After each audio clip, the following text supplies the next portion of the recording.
noche tienes la preocupación si puedes llegar a la felicidad.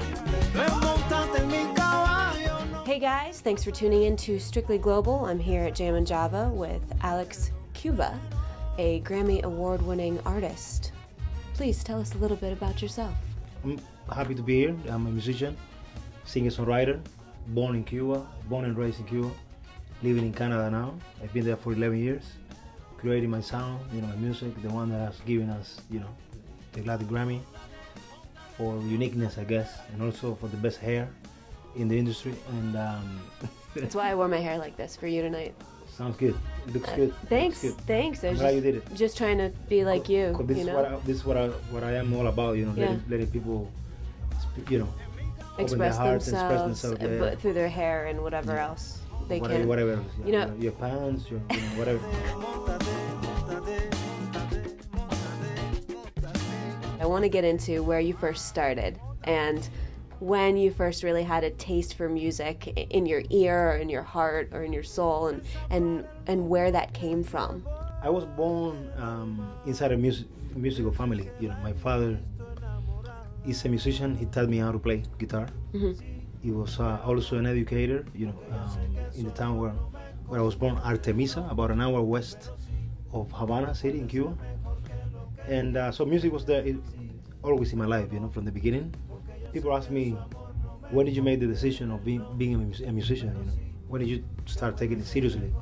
And up to this day, I can't answer that question because I don't remember if I ever made a decision. I just roll with it. What I feel, what I always felt was the thing for me. Mm-hmm. Trying to always find a way to not put pressure into it. I'm saying be thankful and happy for whatever you get. Try to make the most out of what you got, mm-hmm. rather than music is not making me enough money now. I have to go get a job, and the music suffers. So that's what I did from day number one in Canada. I told you I've been in Canada for 11 years now. Yeah.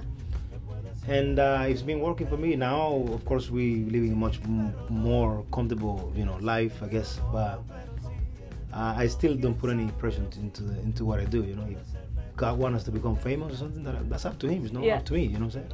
So.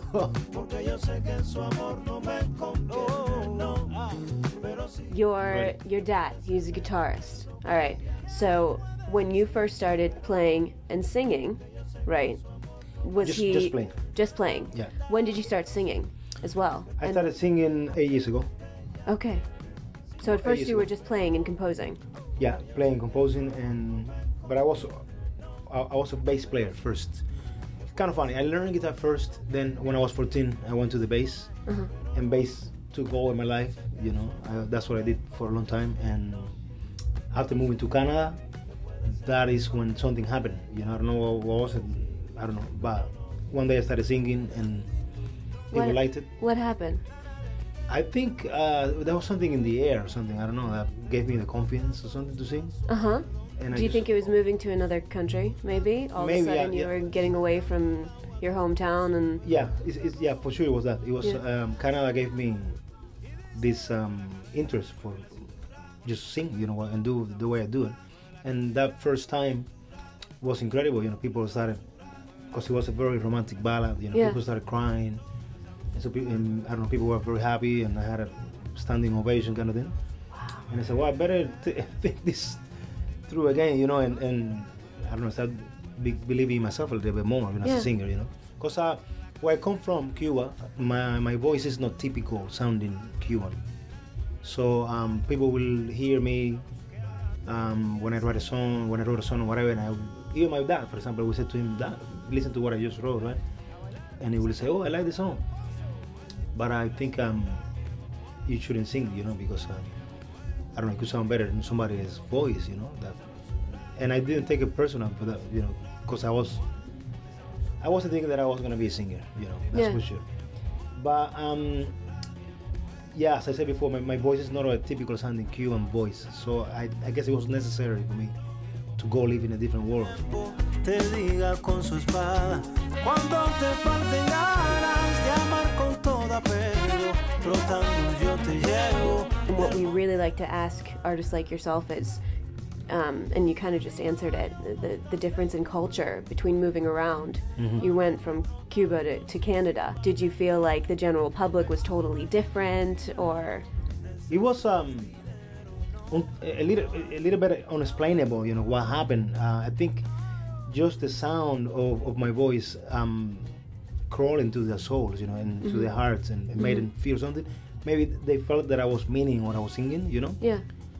And it's something that I, as I said before, completely unexplainable to me, because from Cuba, listening to what was happening in the States, in Canada, whatever, I didn't ever, you know, had an idea that a song that I write, you know, or something like that was going to do that in a different culture. Having said that, I have always believed that I don't know, the reason that we move from one country to the other is not a good enough reason for me to want to, or for any immigrant to want to remain within your language, within your culture. You know, I made the effort, the conscious effort to go and make friends, learn the language, you know, get to learn the culture, you know, experience, breathe it, understand it, you know, and that has also a lot to do with my sound today. And with that understanding of, doesn't really matter where you're from, you know, music should be for everyone, you know.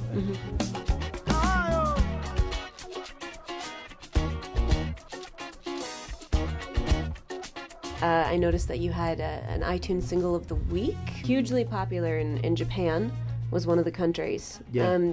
Have you toured there? I've done, yeah, I've been there twice for, you know, some shows. Yeah, it's a very interesting country. Yeah, I loved it. It's I had an incredible experience there the first time I went to release my first album, and that was my first rock star show. Because everyone said, "Oh my God!" No, because this lady comes up to me, and I don't know if what I'm doing telling you this in camera, but it's cool. She wanted me to sign a very intimate part of her body, you know, because she told me I was her favorite singer ever. Oh, okay. So that also boosted, you know, my confidence. Wow, she felt something. Yeah. No, but it's true. It's a very, very different country. I like their culture a lot. Yeah. And when they like something, they really express it to you. You know. Yeah. They go out of their way to tell you how much they like it. Yeah. Have you been to Japan? I grew up there. Oh my God. Yeah. ありがとうございました。ごちそうさまでした。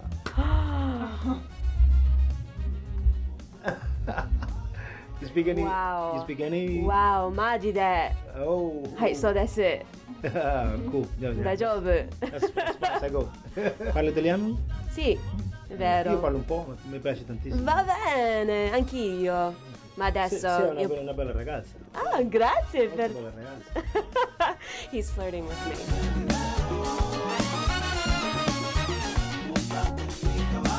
En mi caballo coquetón y carbonero. Móntate, móntate, móntate, móntate. Hi, my name is Alex Cuba, and you're watching Strictly Global.